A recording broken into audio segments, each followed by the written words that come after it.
ನಮಸ್ಕಾರ, ಶುಭಮಸ್ತು. ವಿಶೇಷ ನೇರ ಪ್ರಸಾರ ಕಾರ್ಯಕ್ರಮಕ್ಕೆ ಸ್ವಾಗತ. ನಾನು ಧನುಶ್ರೀ. ಜೀವನದಲ್ಲಿ ಅಕ್ಷರ ಅನ್ನೋದು ಕೂಡ ತುಂಬಾ ಮುಖ್ಯ ಆಗುತ್ತೆ. ಉದಾಹರಣೆಗೆ ನಮ್ಮ ಹೆಸರಾಗಿರ್ಬೋದು, ನಾವು ಮಾಡೋ ಕೆಲಸದ ಕಂಪ್ನಿ ಹೆಸರಾಗಿರ್ಬೋದು, ಈ ರೀತಿಯಲ್ಲಿ ಅಕ್ಷರಗಳು ಕೂಡ ತುಂಬಾ ಇಂಪಾರ್ಟೆಂಟ್ ಆಗುತ್ತೆ. ಹಾಗಾಗಿ ಇವತ್ತಿನ ನಮ್ಮ ಕಾರ್ಯಕ್ರಮದಲ್ಲಿ ಡಬ್ಲ್ಯೂ ಅನ್ನೋ ಅಕ್ಷರದಿಂದ ಶುರುವಾಗೋ ಕಂಪ್ನಿ ಹೆಸರಾಗಿರ್ಬೋದು ಅಥವಾ ನಮ್ಮ ಹೆಸರಲ್ಲಿ ಆ ಲೆಟರ್ ಬಂದರೆ ಯಾವೆಲ್ಲ ಒಳ್ಳೆ ಕಾರ್ಯಗಳಾಗುತ್ತೆ, ಒಳ್ಳೆ ರೀತಿ ಒಳ್ಳೇದಾಗುತ್ತೆ ಅನ್ನೋದ್ರ ಬಗ್ಗೆ ಮಾಹಿತಿಯನ್ನು ಕೊಡೋಕೆ ಎಂದಿನಂತೆ ನಮ್ಮ ಜೊತೆ ಇದ್ದಾರೆ ಖ್ಯಾತ ಜ್ಯೋತಿಷಿ ಹಾಗೂ ಕ್ರಿಸ್ಟಲ್ ತಜ್ಞೆ ಆಗಿರುವ ಮೀತಾ ಅವರು. ಅವರನ್ನ ಕಾರ್ಯಕ್ರಮಕ್ಕೆ ಸ್ವಾಗತ ಮಾಡೋಣ. ಮೇಡಮ್ ನಮಸ್ತೆ, ಕಾರ್ಯಕ್ರಮಕ್ಕೆ ಸ್ವಾಗತ. ನಮಸ್ತೆ. ಹೇಳಿದ್ವಿ ಈಗಾಗಲೇ ನಾನು, ಅದೇ ಲೈಫಲ್ಲಿ ಎಲ್ಲಾನು ಕಲರು, ಬಣ್ಣ, ಲೆಟರ್ ಎಲ್ಲ ಕೂಡ ಇಂಪಾರ್ಟೆಂಟ್ ಆಗುತ್ತೆ. ಇವತ್ತಿನ ಕಾರ್ಯಕ್ರಮದಲ್ಲಿ ಡಬ್ಲ್ಯೂ ಅನ್ನೋ ಅಕ್ಷರದಿಂದ ಮಾತಾಡ್ತಾ ಹೋಗ್ತಾ ಇದ್ದೀವಿ. ನೋಡಿ, ಫಸ್ಟ್ಗೆ ಏನು ಹೇಳ್ತೀನಿ ಅಂತಂದರೆ, ನಮಗೆ ಒಂದು ಡೇಟ್ ಆಫ್ ಬರ್ತ್ ಅಂತ ಇರುತ್ತೆ, ನಮ್ಮ ಹೆಸರು. ಇದು ನ್ಯೂಮರಾಲಜಿ ಅಂತ ಹೇಳ್ತೀವಿ. ನಾವು ಹುಟ್ಟಿರೋ ಒಂದು ಡೇಟ್ ಆಫ್ ಬರ್ತನ್ನು ಟ್ಯೂನ್ ಮಾಡಿದಾಗ ಆ ನಂಬರ್ ಏನು ಬರುತ್ತೆ, ಪಿರಮಿಡ್ ನಂಬರ್ ಏನು ಬರುತ್ತೆ, ಅದಕ್ಕೆ ಸೂಟ್ ಆಗುವಂತಹ ಹೆಸರು ಅಕ್ಷರಗಳನ್ನ ಇಟ್ಕೊಂಡಾಗ ಅದರಲ್ಲಿ ನಮಗೆ ಆ ಅಕ್ಷರಗಳಲ್ಲಿ ಒಂದು ಹೆಸರು ಇಟ್ಟಾಗ ಅದನ್ನು ಟ್ಯೂನ್ ಮಾಡ್ತೀವಿ. ಅದನ್ನು ಟ್ಯೂನ್ ಮಾಡಿದಾಗ ಇಷ್ಟೇ ನಂಬರ್ ಬರಬೇಕು ಅಂತ ಇರುತ್ತೆ ಆ ನಂಬರ್ಗೆ. ಯಾಕಂದರೆ ನಮ್ಮ ಡೇಟ್ ಆಫ್ ಬರ್ತ್ ನಂಬರ್ಗೆ ಟ್ಯಾಲಿ ಆಗುವಂಥ ಒಂದು ಅಕ್ಷರ ಇರ್ಬೋದು, ಆಲ್ಫಾಬೆಟ್ಸ್ ಇರ್ಬೋದು, ಅದರ ಒಂದು ಟ್ಯೂನ್ ಮಾಡಿದಾಗ ಅದರ ಟೋಟಲ್ ನಂಬರ್ ಇಷ್ಟೇ ಬರಬೇಕು ಅಂತಿರುತ್ತೆ. ಅದು ಬಂದಾಗ ಅದನ್ನು ಇಟ್ಕೊಂಡಾಗ ನೆಕ್ಸ್ಟು ಇವಾಗಿನ ಮಕ್ಕಳಿಗೆಲ್ಲ ನ್ಯೂಮರಾಲಜಿ ಪ್ರಕಾರನೇ ಹೆಸರು ಇಡ್ತಿದ್ದಾರೆ.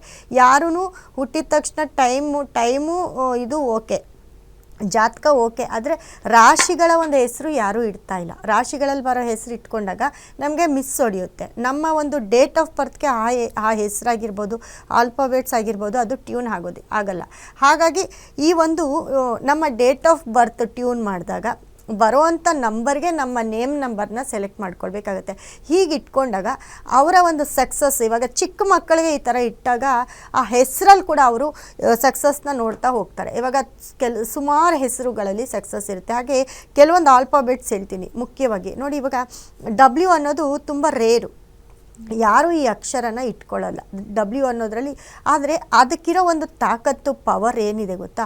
ಆ ಡಬ್ಲ್ಯೂ ಅಕ್ಷರ ಎಲ್ಲೆಲ್ಲಿ ಬರುತ್ತೆ ನೋಡಿ, ಫಸ್ಟು ಮೇಲಿಂದ ಕೆಳಗಡೆ ಬರುತ್ತೆ, ಮತ್ತೆ ರೈಸ್ ಆಗುತ್ತೆ, ಮತ್ತೆ ಕೆಳಗೆ ಬರುತ್ತೆ, ಮತ್ತೆ ರೈಸ್ ಆಗುತ್ತೆ. ಈ ಡಬ್ಲ್ಯೂ ಅನ್ನೋ ಹೆಸರಲ್ಲಿ ರೈಸಿಂಗೇ ಜಾಸ್ತಿ ಇರುತ್ತೆ. ಏನೋ ಒಂದು ಲೈನ್ ಕೆಳಗಡೆ ಬರ್ಬೋದು, ಆದರೆ ಎಂಡ್ ಬಂದು ರೈಸಿಂಗ್ ಆಗಿ ನಿಲ್ಲುತ್ತೆ. ಅಂದರೆ ಗ್ರೇಟ್ ಅನ್ನೋ ಥರ ಇರುತ್ತೆ. ಇವಾಗ ಡಬ್ಲ್ಯೂ ಅಂದರೆ ಫಸ್ಟಿಗೆ ಬರೋದು ವರ್ಡ್ ಅಂತ.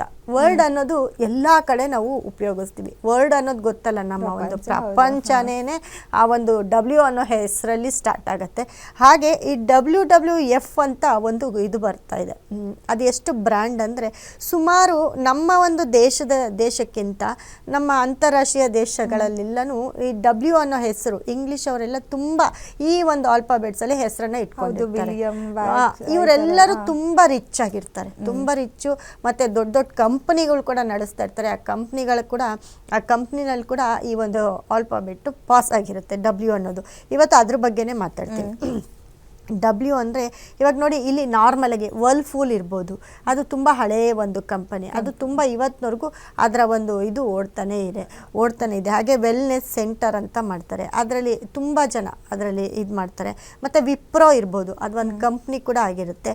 ಹಾಗಾಗಿ ಅನೇಕ ಒಂದು ಡಬ್ಲ್ಯೂ ಅನ್ನೋ ಹೆಸರು ಎಲ್ಲಿ ಪಾಸ್ ಆಗಿರುತ್ತೆ, ಇಲ್ಲ ಸ್ಟಾರ್ಟಿಂಗಲ್ಲಿ ಅವರ ಸಂಸ್ಥೆ ಆಗಿರ್ಬೋದು, ಇಲ್ಲ ಅವರ ಹೆಸರಲ್ಲಿ ಆ ಒಂದು ಆಲ್ಫಾಬೆಟ್ ಪಾಸ್ ಆಗಿರ್ಬೋದು, ಅಥವಾ ಅವರ ಮನೆಯಲ್ಲಿರ್ಬೋದು, ಆ ಥರ ಒಂದು ಇದು ಡಬ್ಲ್ಯೂ ಅನ್ನೋ ಒಂದು ಚಿಹ್ನೆ ಎಲ್ಲಾದರೂ ಕಂಡು ಬಂದಾಗ ಅವ್ರು ತುಂಬ ಚೆನ್ನಾಗಿರ್ತಾರೆ, ತುಂಬ ರಿಚ್ ಆಗಿರ್ತಾರೆ. ಇವಾಗ ಮನೆಗೆ ಕೆಲವೊಂದು ದೊಡ್ಡ ಮನೆಗೆ ಗೊತ್ತಿರಲ್ಲ ನಮಗೆ. ಹೊರಗಡೆಯಿಂದ ನೋಡಿದಾಗ ಅವರೇನೋ ಆರ್ಕಿಟೆಕ್ಟಲ್ಲಿ ಏನೋ ಮಾಡಿರ್ತಾರೆ, ಅದು ಡಬ್ಲ್ಯೂ ಅನ್ನೋ ಒಂದು ಆಕಾರದಲ್ಲಿ ಇರುತ್ತೆ. ಬಟ್ ಆ ಮನೇಲಿರೋರೆಲ್ಲ ತುಂಬ ಎಜುಕೇಟೆಡ್ ಆಗಿರ್ತಾರೆ. ಮತ್ತು ಆ ಮನೇಲಿ ಇರೋವಂಥ ಜನ ತುಂಬ ಯಾವುದಾದ್ರು ಒಂದು ಕಂಪನಿ ಸ್ಥಾಪಿಸಿರ್ತಾರೆ, ಇಲ್ಲ ಒಂದು ದೊಡ್ಡ ಕಂಪ್ನಿಯಲ್ಲಿ CEO ಆಗಿರ್ತಾರೆ, ಇಲ್ಲ ಒಂದು ಕಂಪನಿಯಲ್ಲಿ ಹೆಸರು ಇರ್ತಾರೆ.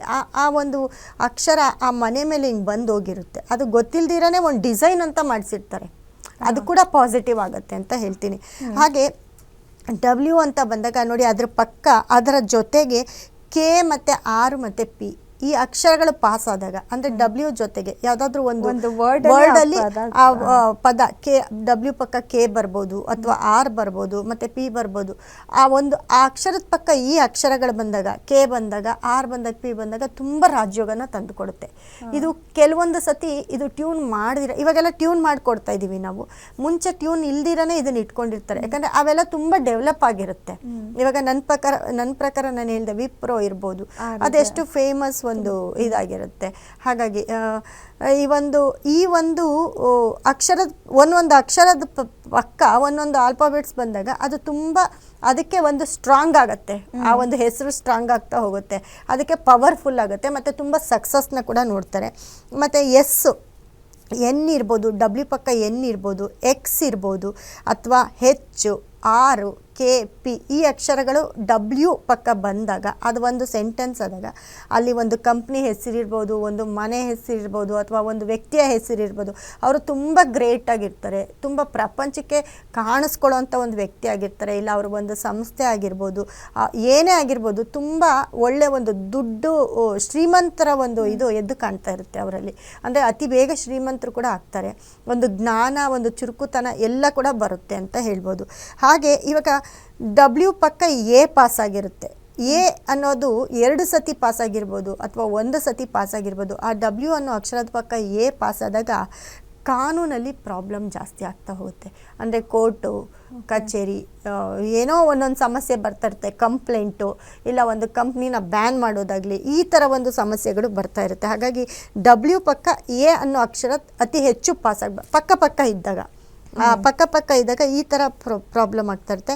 ಮತ್ತು ಕೆಲವೊಂದು ಸತಿ ಸಿ ಅನ್ನೋ ಅಕ್ಷರ ಪಾಸ್ ಆದಾಗ ಅವರು ಒಂದು ಮನೆಯನ್ನು ಬಿಡಬೇಕಾಗತ್ತೆ, ಹೌಸ್ ಬಿಟ್ಟು, ಮನೆ ಬಿಟ್ಟು ಬೇರೆ ಕಡೆ ಎಲ್ಲೋ ವಾಸಿಸ್ಬೇಕಾಗುತ್ತೆ. ಕೆಲವ್ರು ಏನು ಮಾಡ್ತಾರೆ, ಸ್ವಂತ ಮನೆ ಇದ್ದರೂ ಕೂಡ ಆ ಮನೆಯನ್ನು ಬಿಟ್ಟು ಬಾಡಿಗೆ ಮನೇಲಿ ಇರ್ತಾರೆ, ಇಲ್ಲ ಲೀಸ್ ಹೌಸಲ್ಲಿ ಇರ್ತಾರೆ. ಯಾಕಂದರೆ ಆ ಮನೇಲಿ ಇರೋ ಯೋಗ ಅವ್ರಿಗೆ ಬರೋದೇ ಇಲ್ಲ, ಕಟ್ಟಿರ್ಬೋದು ಅಷ್ಟೇ, ನೋಡೋಕ್ಕಷ್ಟೇ. ಅದಾದಮೇಲೆ ನಾನಾ ಪ್ರಾಬ್ಲಮ್ ಆಗ್ತಿರುತ್ತೆ.